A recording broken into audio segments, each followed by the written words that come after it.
Hey, Hey, hello, welcome. This is Matt with the Open Economy Initiative, and I'm joined by Chill with hi. hello. And we are very excited to be bringing you all a new series that we're going to start putting out. This is the first episode of it, and it is called Private Parts Unlocking, putting the pieces of the privacy puzzle together. Um, and it is all about privacy preserving technologies that are open source. And basically, we're going to walk you through the different steps that you need to take, or provide a series of guides for you to do things like, put an open source firmware on your router, get a VPN, use a VPN on your mobile device, all sorts of things like that. And actually, Chill, you've got a couple ideas already for next episodes, right? Right. I mean, what we would try to do is basically some of these open source guides are rather geared towards more technical audience. Like you have, the README document, and there's just a lot of intimidating technical jargon there for someone like my mom or anyone who is non-technical to be able to install it. So what we're trying to do is basically bring it down and show you guys how to do it. So even if you get lost or there's an error, you're gonna know what to do. Some of the things that today we are gonna talk about the router, because we thought that let's begin from the beginning, the internet connection. So we are going to present open WRT um, to encrypt your internet connection, but in future we are going to look at other things like mesh networks and onion routing networks and all kinds of cool stuff. So Yeah, it's I'm really excited for it. I mean, this is stuff that I kind of dabble around with personally, but it's good to sit down and actually go through it in a way that I can explain it to other people easily, and not just, be down in the basement tinkering away. But so for today, you said we were going to encrypt the internet, so we're actually not going to do the VPN because that's kind of a additional thing to the router, but it's just going to be replacing the firmware on your router. Because a lot of the times the factory firmware that you get either has, some malware or bloatware in it, potentially even some spyware that's sending, data and other things to advertisers or to some server somewhere. And so you want to get rid of that if you can, and just put a nice, clean, minimalistic open source firmware on your router. And the really cool thing about OpenWrt or OpenWRT is that it allows you quite a bit of customizations. Like the basic install is fairly simple, but if you want to put something like a VPN, I think it works with OpenVPN. You can do some dynamic DNS, so you can give yourself like a static IP, even though your ISP might be giving you like rotating IPs for a lot of personal accounts.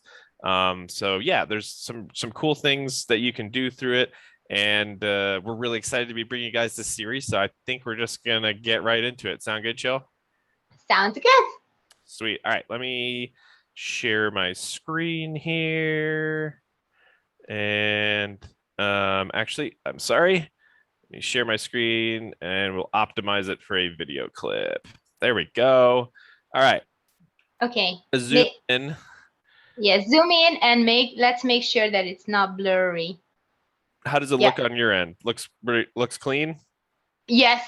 Sure. Okay, awesome. All right, so the website that I'm at is openwrt.org. This is the website for the OpenWrt project, as you can probably tell by the web page. And there's a lot of cool things that this website will do for you, including allowing you to download a firmware that you want to put on your router, which is what we're going to demonstrate today. Um, the best way to figure out which firmware you need to download, and that's going to be the first thing that we do, is come to this supported devices tab up here. And the very first thing it says is do not buy devices with 4 megabytes of flash or 32 megabytes of RAM. if you intend to use like the current version of OpenWrt firmware. Unless you have a really old router, you're probably not going to need to worry about this. I think, I mean, I have one from a few years ago, and that's got like 128 megabytes of memory in it. So unless you're using something from like the 90s or maybe early 2000s, probably don't need to worry about that, but just be advised if it doesn't meet that minimum on there, and you can a quick Google will tell you. Googling of your device will tell you, but yep, you just want to make sure you're over that minimum. And then you can come down here and search the table of hardware to find out if your device is actually supported by OpenWRT. And this is their gigantic list of routers. Scroll down here to the bottom. So, okay, so they support almost 1,800 different routers. And that's a pretty extensive list. Obviously, a lot of these are from the same manufacturer. But if you want to look up your router, and I'm just going to do the Netgear Nighthawk because that's the router that I have and that I've put OpenWrt on. But the brand would be Netgear, and I think it's the Nighthawk or the R7800. Let's see if it comes up. Okay, it's not, it's the R7800. There it is, Netgear R. Okay, and let's go to the device page. And yeah, that is definitely my router. Yeah, router, Nighthawk X4S. Okay. Yep, that's the picture of my router. You can see here it's got 512 megabytes of RAM and 128 megabytes of flash. Well over that that minimum requirement of 4. So I know I'm good to put the most current version of firmware on there. And so let's see here. So what do I do next? So I'm on the device page here. I'm actually going to open up a new tab and go home. So I'm back here on the home page. And over here on the left, they've got documentation, quick start guide, and then this, if you have any questions, follow the factory install how to, which I'm going to use and just kind of walk through here. And so this is a guide. Basically, if you've never installed OpenWrt already on your router, this is the one that you want to follow. If you've already got it on there, you can do you can follow the system upgrade tutorial, which is actually a little bit simpler and quicker. But this is for something you've never put OpenWrt on it. It still has the manufacturer's firmware on it, the vendor firmware. That's most folks, I think, would probably be in this boat. So that's why we're going to demonstrate this one. So the first thing, we'll scroll down here as we go through this. Yeah, make sure that, I guess it's a little disclaimer, if it's got over 8 megabytes of flash and over 64 megabytes of RAM, you can have a full-featured OpenWrt installation with a GUI, which is nice. And with less than 5 megabytes of flash, you've got to you get a limited feature set. We're not going to worry about that. Most routers aren't going to be under that minimum. So head over to the supported devices page, click the question that fits most on your research. We don't really need to do that. Read and familiarize yourself with the device page for your device. That's what this page is here. I mean, yeah, I guess it's a router, and it's got 2 CPU cores, and it's got a couple radios and some USB ports. Cool. All right. I've familiarized myself with the hardware page. And Chill, so far, is this making sense? Feel free to stop me if you have any questions. Please interrupt me because I want to make sure I'm not going too quick or being too confusing. No, I would like to, from time to time, recap. So you go to the OpenWRT, you select, you find your device, you make sure your device is supported, you make sure they have the memory, Yep. then you read the instructions. And so it's a 3-step process. You first find your device, you verify the firmware after you download it, make sure it's not gonna brick your router. Yeah. Right. And I'm about to get to that bit. Yep. I haven't got there yet. So yes. So basically, yep, you've located your device on the list. Click on the view, edit data link of the device record. This will open a new page with several details for your specific device. You can bookmark it to kind of reference it if you want to come back and see information about your router at a later point. And what they're talking about here is view the technical data, and this is just all the specs basically. So, okay, on the device specific page at the bottom, locate the line called Firmware OpenWrt install.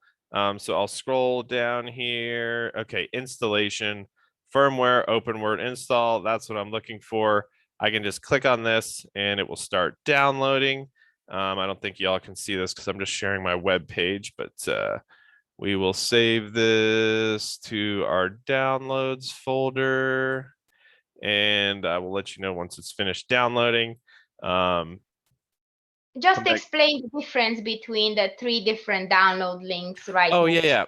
Gotcha. So, for a fresh install of OpenWrt on the manufacturer's firmware, you're going to want this one here, the Firmware OpenWrt install. The upgrade is if you've already got OpenWrt on your router and you want to upgrade it. And then if you really decide that you hate OpenWrt and you want to go back to the default firmware that your router is built with, it comes with from the manufacturer, you can go to this link and download that. So those were those 3 links there. We can see we're running on version 21.02.0. That's our version of OpenWrt, and that's for the model R7800, which is the router that I've got. And yep, so I've clicked on this link. I've downloaded it. That's my firmware. And now I've got it on my computer, my local hard drive. I can come back here and let's see here. Yep, I've located it. I've downloaded this file. Sounds good. Troubleshooting. No, I didn't have any issues with that. So I'm going to skip down past that. Now we get to verifying the downloaded firmware file.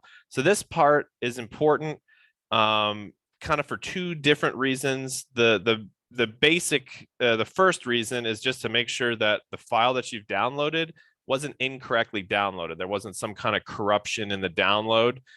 Because if you try to load firmware, which is just basically an operating system, onto your router and the download has been like compromised or just was incorrectly downloaded, it could unfortunately brick your router, which just means it becomes unusable. It's literally a brick, and that's it. And you can see here, I mean, that's one of the things that they recommend. Make sure that you check this firmware to make sure it's correctly downloaded. You can do that by checking verifying the checksum, that you don't brick your router. Because if that happens, you just got to buy a new router. That's not usually the issue with this. Usually you just kind of reset everything. They have a reset button on them. But the second reason that you want to do it is just to make sure that the OpenWrt website, openwrt.org, hasn't been compromised and you're not accidentally downloading like a malicious version of OpenWrt. You're getting the actual file that they've given. And so to do that, we are just going to click on this link and it's going to walk us through how to actually verify that the file we downloaded is the same as the one that OpenWrt wants to provide us. So let's see here. So now I'm over on the verifying the firmware and checksum page. We're going to scroll down here, and I do have Linux, but I'm actually on Windows today. So I'm going to keep going to the Windows. If you're on Mac, you could go there. Yep, so I'm here on Windows, and the checksums are stored in the folder view of the download server's web page. Obtain it by following these steps. Recall the URL used to download the firmware and strip everything behind the last backslash and open the URL in your browser. So if I come back to, let's see here. So this is the URL. So basically just once after the x86/64, I will take all of that out. So when I come back here to Netgear, I can highlight, let's see here, I'll just copy this link. I can open a new tab. I'll paste that in, and then okay, so it said remove everything after the last backslash. So I'll remove that, delete that, hit enter. Okay, holy smoke. So there's a gigantic list of of the checksums here.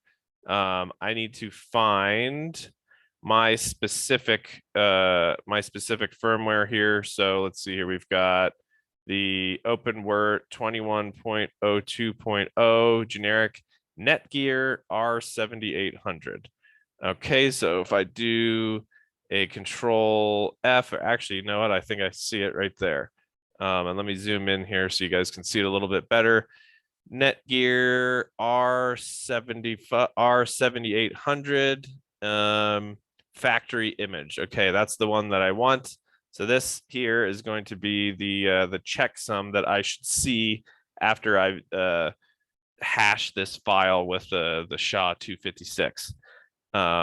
Okay, so we will come back to that. Now I'm back on the verifying guide here, which is telling me, okay, strip everything behind the last URL. Yep, I did that. Find the file that you downloaded, the string in the column, SHA-256 sum is the checksum. Okay, I did that. Okay, software to verify the checksums. Newer Windows has a built-in tool that calculates these sums called certutil, but it has no graphical user interface. So we're going to have to use the command line to interact with it. So let me share my desktop here real quick, and I will show you how to get into that. All right, we'll share screen number 1. So I'm going to come down here to the search bar. I'm just going to type in CMD, which is command prompt. I can just open it. Guess I'll run it as administrator. I'm not sure if that's necessary or not. Chill, are you able to see this window? This little black administrator command prompt window. Are you able to see that? Yeah, make it larger so that I can make it larger. I'm not quite sure how to zoom in on it though. Can you read the text at least? Yes, no. Well, I can. Okay. But then I got eagle eyes, so. I don't know. Actually, okay, hey, look, I figured out how to zoom in on it. There we go. So hold down control and scroll up on your mouse wheel. That's the trick. All right, let's shrink this down just a little bit. Okay, so what do I need to do? So to use the built-in cert utility, click on the Windows icon, type in CMD, hit enter. Okay, that's what I just did. Execute certutil / hash file, and then the name of the OpenWrt file, and then end it with SHA-256. Okay, so I'm just going to copy this whole line here, and I'm going to come down here, and I will paste it. And I need to change. Let's see. Let me just. There we go.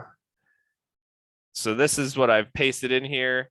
I need to change the name of this file.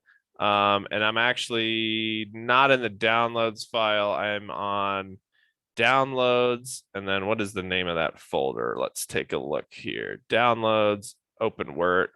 There we go. And so I found the file. If I right click on it and I go to properties, it will give me the location of this. So I've got looks like my users, and then the downloads, and then it's in the folder OpenWRT. So I will copy that. Now I can come back here and I'll paste that in. And then we've got, we need one more backslash, and now I can put in the name of the actual file. So let's go get that. I'll just highlight this whole file name here. Copy that. Okay. Paste that in, and then we'll hit enter. Okay, so I hit enter, and now it gave me the hash of this file that I've downloaded. The hash that it gave me is this right here, 799 1DC 5C, and then it ends with F29DF. So let's come back here, And let's take a look. Netgear R7800. This is the factory install 99 1D C5CF F2 F29DF. Hey, these are both the same. Okay, I know that the file that OpenWrt gave me and the file that I downloaded are the exact same, because when you hash them, it returns the same fingerprints. And if even 1 byte of data was different, these fingerprints would not match. So now I can be confident that what I've downloaded is not corrupted in any way. And when I install it onto my router, it's not going to brick my router and completely ruin it. So we're done here with the command prompt. I think we just type exit, hit enter, it'll just disappear. We can come back here and we see, okay, it'll print a checksum of the file. Yes, it printed that checksum. And we checked it and it is correct. So actually we can close this tab here. We come back to our factory install, verify the downloaded firmware. We have done that. So we can move on to the next step here. All right, actually flashing the firmware. Yeah. Would you be able to like just scroll to the Linux part? I know we can't do it because you're on the Windows, but remember that we had that little boo-boo part where the command line wasn't complete, which was that Oh, import. yeah, that's right. Yeah, so we actually did a previous recording of this and I did it on Linux, and all of this stuff works. All these commands work fine. You know, cd into the temp folder. This is one whole command right here all the way down to the gz. This is the next command all the way to the sums, and then this is your third command here that you'd want to enter in. When I went to import the gpg public key, I had gpg -- receive keys. I tried to receive this key and it didn't work. It had the ID stripped out of it. And so what I actually had to do was use the Ubuntu key server. So let's see here. What's the URL for that? Key server at ubuntu.com. Right. So basically what you add is this little bit here. And then you just basically insert that into the line that they give you here. So it says GPG. You actually insert and so can you see this? If you zoom in of what you insert, so yeah, okay, so you can see this. So for this little command here, this is what they tell you to type.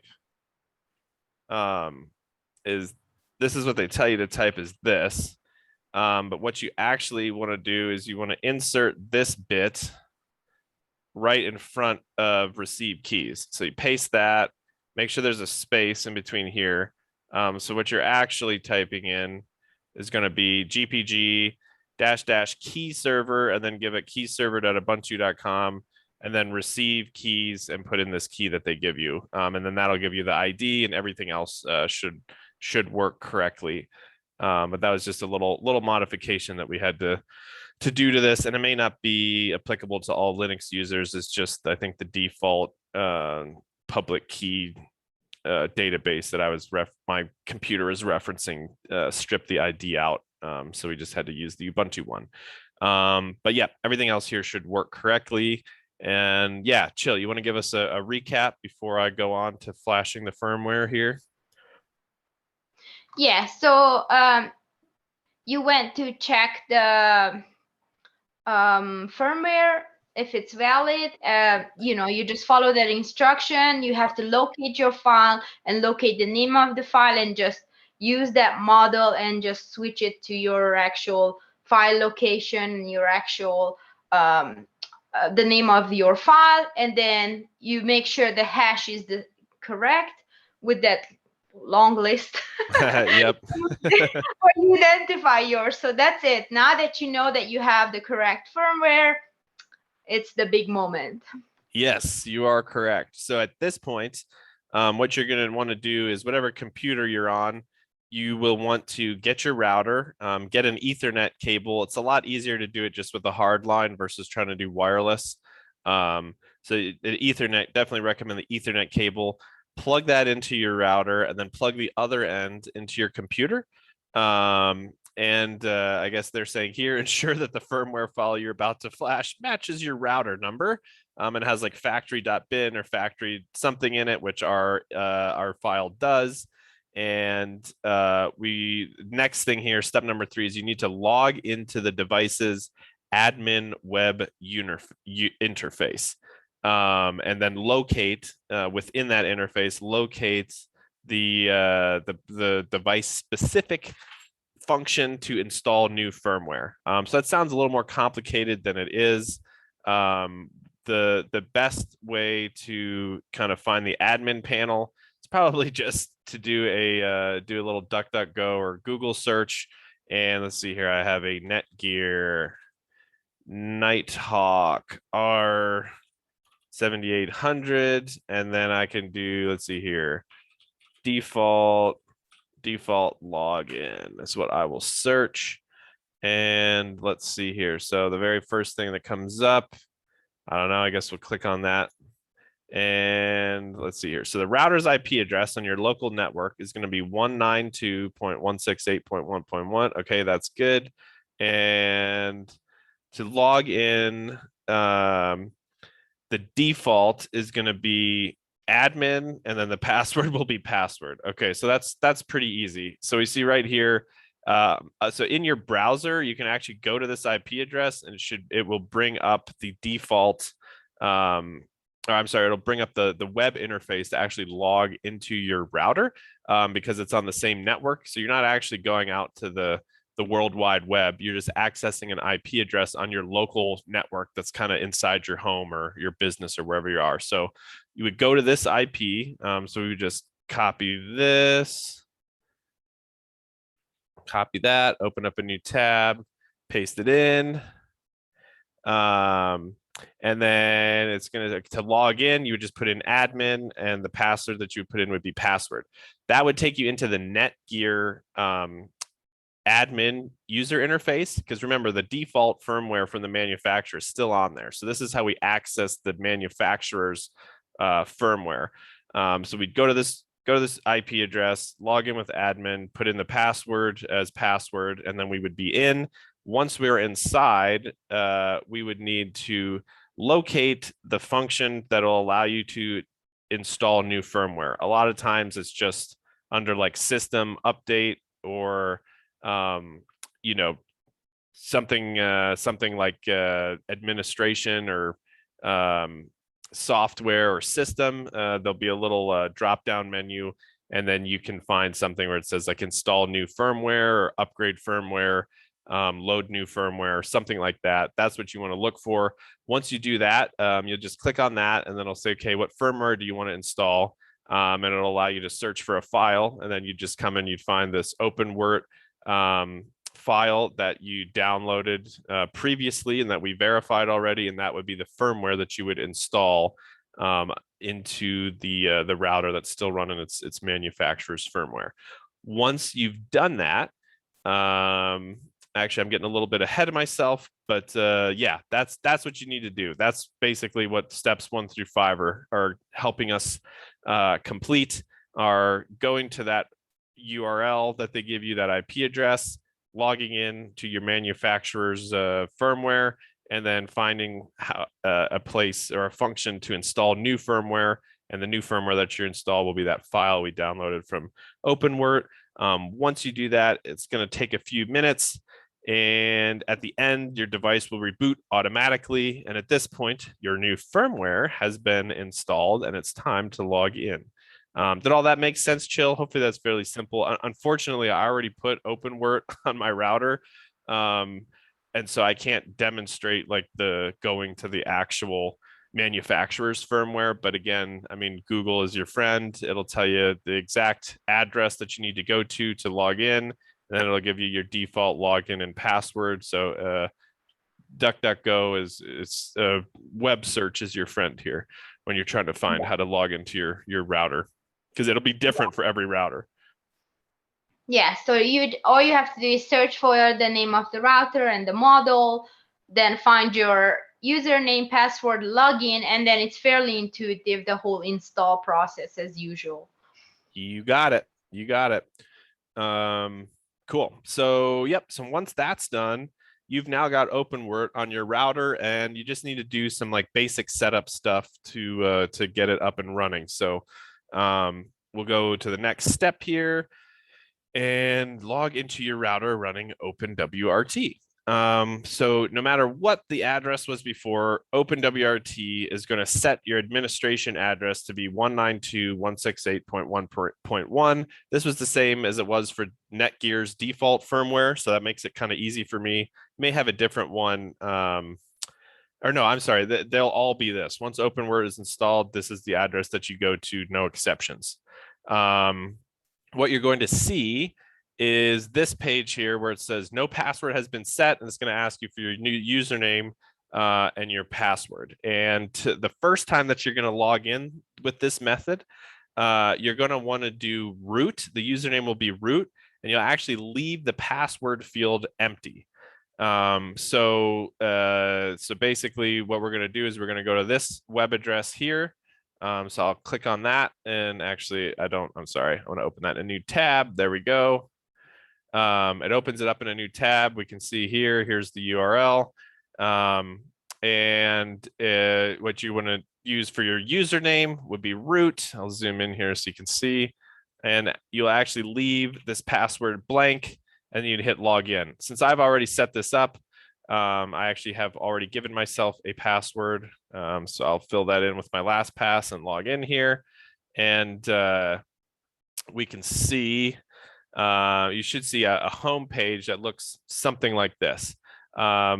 Additionally, you'll probably have a notification at the top that says no password has been set. Again, I already set mine, so I don't get that notification up here in the top where it says no password's been set, but you should see something like that.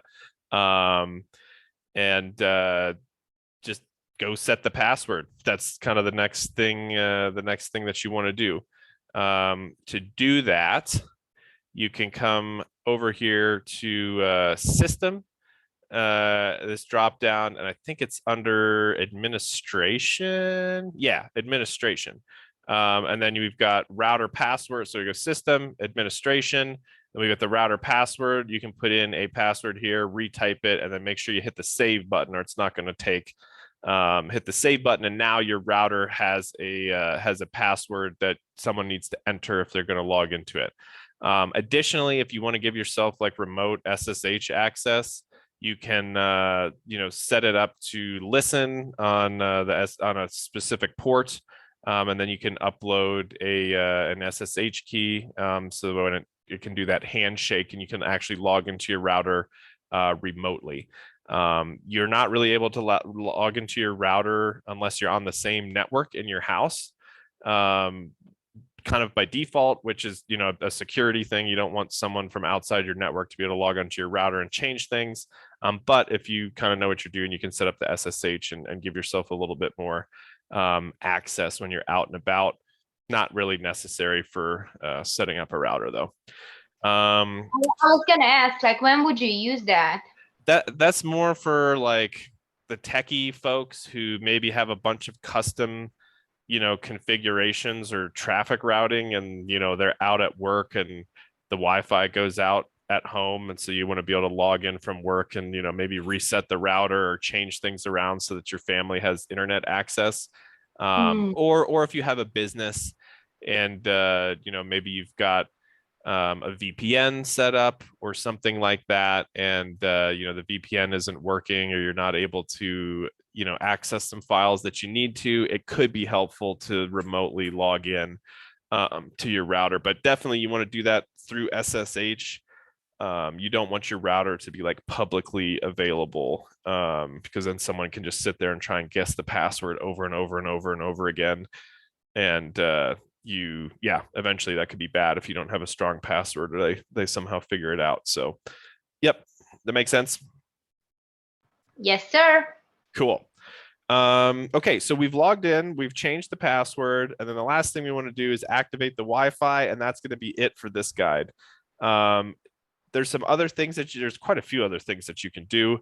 with this, but that's what we're going to cover for today because we're kind of already at 30 minutes here.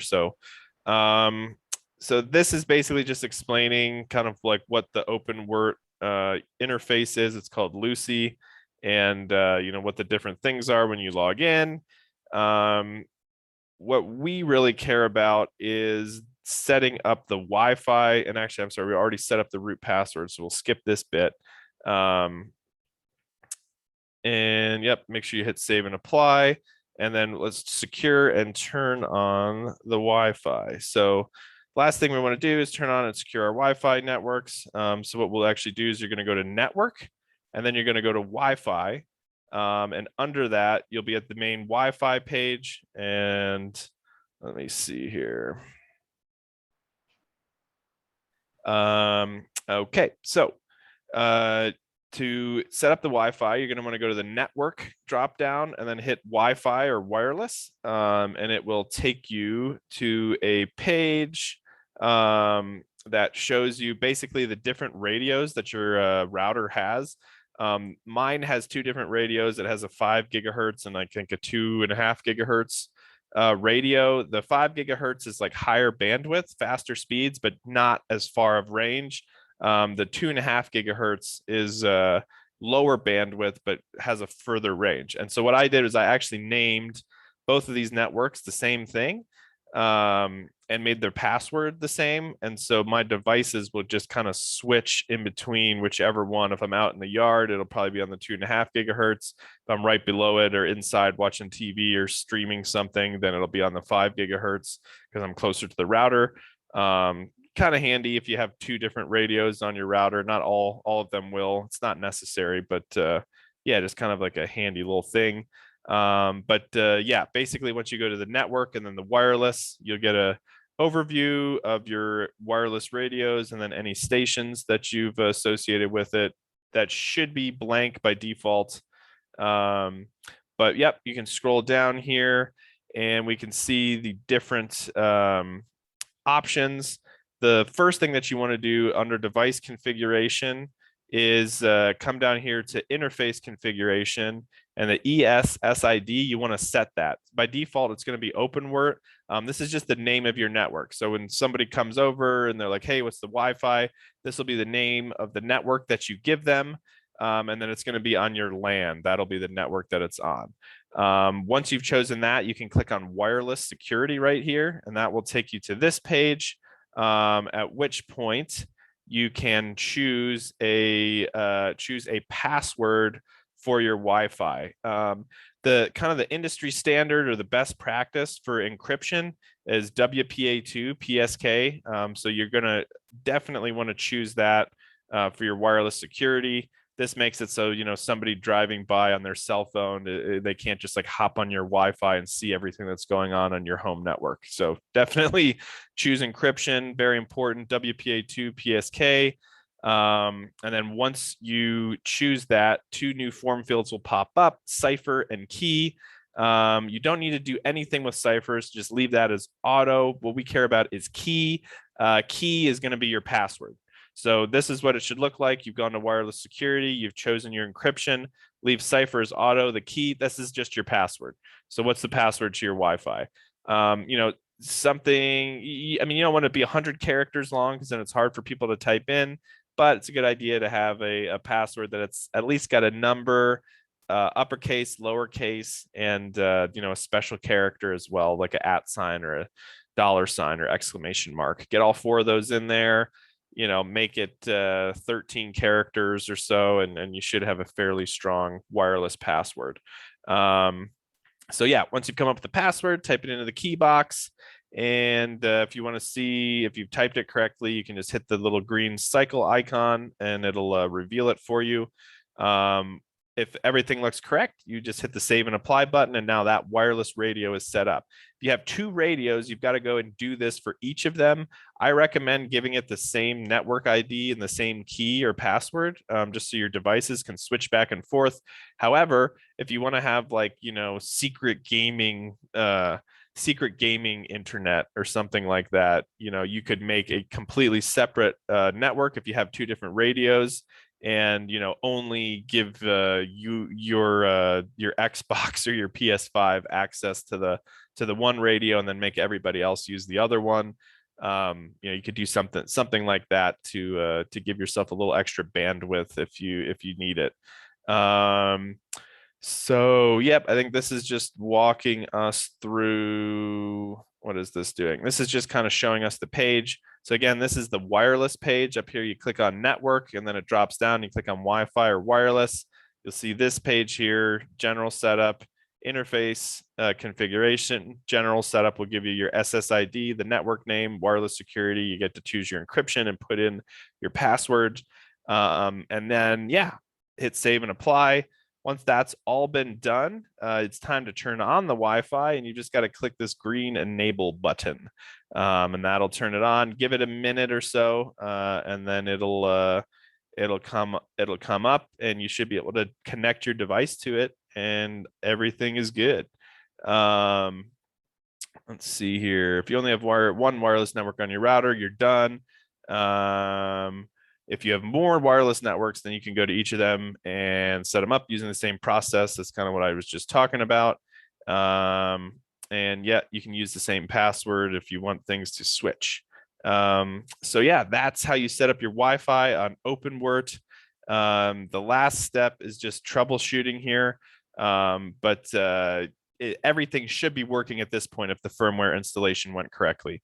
You should have plugged in, your modem is where your internet comes into your house. I use my own modem that I bought online, but your ISP will likely provide you a modem as well. And then that modem has a little Ethernet cable that comes off of it. That Ethernet cable goes into your router, and then that's how everybody in the house gets internet access. So once you've connected all of that stuff up and the OpenWrt firmware is up and it's running, and you've logged into the interface, reset your password, and set up your Wi-Fi, you should be good to go. And you should be able to now use that internet and use that router to access the internet. If you have any troubles, you can come here to the internet connectivity and troubleshooting, and hopefully they'll be able to give you some help on figuring out why it's not connecting. But at this point, it should be working. And for the purposes of this guide, we are done. There are a few things that I want to wrap up here with, but before I do that, Chill, what does all of this make sense? Do you think your mom would be able to follow Yes, along? Really? I think so. I think it's so awesome. It's simple. Okay. And today is actually the Global Encryption Day. So I think it's such a wonderful time to present, Perfect. OpenWRT, and you get to have a router with no backdoors. Right. And yeah, I mean, more to that here. I mean, this is kind of the marketing page for OpenWrt here.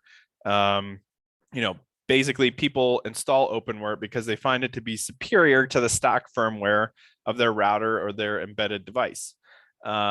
Performance and stability, because OpenWrt is designed by network professionals and others who care about the performance of their network, and incorporates many algorithms from recent research that perform way better than the vendor supplied firmware. It's stable, it operates reliably for long periods of time. I can definitely attest to that. I think I've been running it for a year and a half now, and I had to reset my router one time, but that was when the old internet account ran out and we switched to a new one. So it wasn't really OpenWrt's fault. Yeah, and actually you can get better Wi-Fi with it. You can change the power that your router is broadcasting Wi-Fi at. You want to be careful with that though, because I think in the US you're only allowed to go up to a certain power. And if you go over that, it's technically illegal. But you could just boost that thing to where you're getting Wi-Fi a half a mile away. Actually, I don't know if that's possible, but you can customize it, I guess. And yeah, reduces latency, lag, and older devices are still supported by OpenWrt. long after your manufacturer may have stopped making updates. So if you've got an old router, OpenWrt probably supports it in like a pared down version of their firmware. But that manufacturer may have gone out of business 10 years ago, and you can't even get a new firmware that'll run everything the way that you want it. OpenWrt is your friend. And then additionally, security. This is open source. Many people from all over the world are looking at this code before it's released. There's no back doors that are left by the hardware vendors, and it's resistant to a lot of common vulnerabilities because it's using a Linux-based operating system. It's actively updated, and so if vulnerabilities are found, they're generally closed very shortly after they're discovered, versus with like firmware from the manufacturer, it can be months to years to just like never that they patch that stuff. And yeah, the default configuration is very conservative, which kind of makes your device, it almost starts in like a hardened state, which is very, very good. And it actually, I guess it prolongs the life of your router. I didn't know that. But I guess that makes sense because they continue supporting compatible models for as long as the memory on there can accommodate it. So yeah, it's really cool. And there's so many other different things that you can do. The extensibility here, so you can put in an ad blocker that blocks all ads for your internet. So like anything that comes after the wire, after the router, so like your phone or your computer, all of that is, all the ads are already being blocked before they even get through your router, which is really awesome. And you can do some queue management stuff. What I did actually was with OpenVPN. I set up an OpenVPN through my router so that all of my home traffic is running through a VPN. It does slow it down a little bit. You probably only notice it if you're gaming, like not really even for streaming or anything other than that. It's really just like gaming that kind of messes with. But yeah, you can set it up so that the VPN is running through your router, and so everything behind it again is being encrypted and transferred. That's a great one. I definitely recommend that one. You can encrypt your DNS. That's another great one. And you can access Tor hidden services with the Tor client.